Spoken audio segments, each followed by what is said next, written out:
The one area that we really need to spend time on this visit is our shared views, but also differing views of Indo-Pacific. To India, of course, you've got an active border confrontation with China today.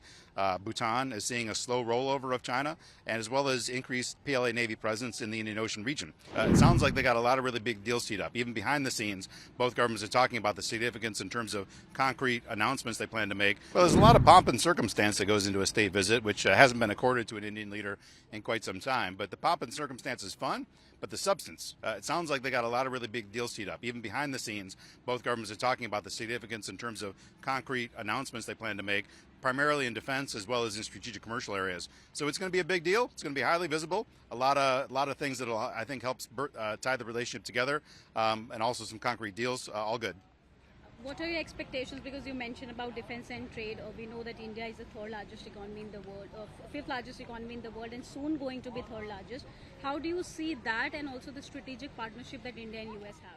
Well, we both have had a difficult time finding common ground between governments on general commercial policy issues, and that kind of remains true to today. It's been true for multiple administrations.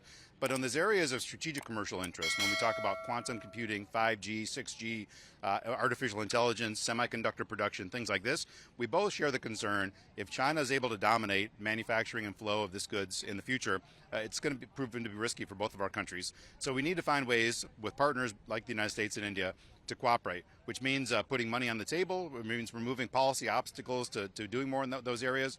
So strategic commercial seems to be the one area that's got a lot of recent momentum that wasn't there just 5 or 6 years ago. So you mentioned about China, since we know that how aggressive China has been at the Indo-Pacific. How do you think that these challenges can India and US can overcome together?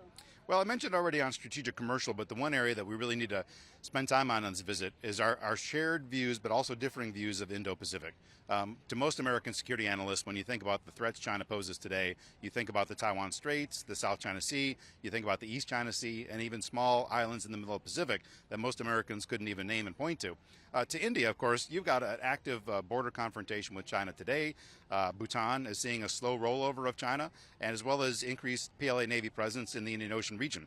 And the United States doesn't have that much of a presence in the Indian Ocean compared to a lot of these other geographies. So Indo-Pacific, we agree on the construct, we agree that China presents the threat, but finding out underneath that which are the pain points that we need to cooperate on, that's going to be critical for the visit ahead.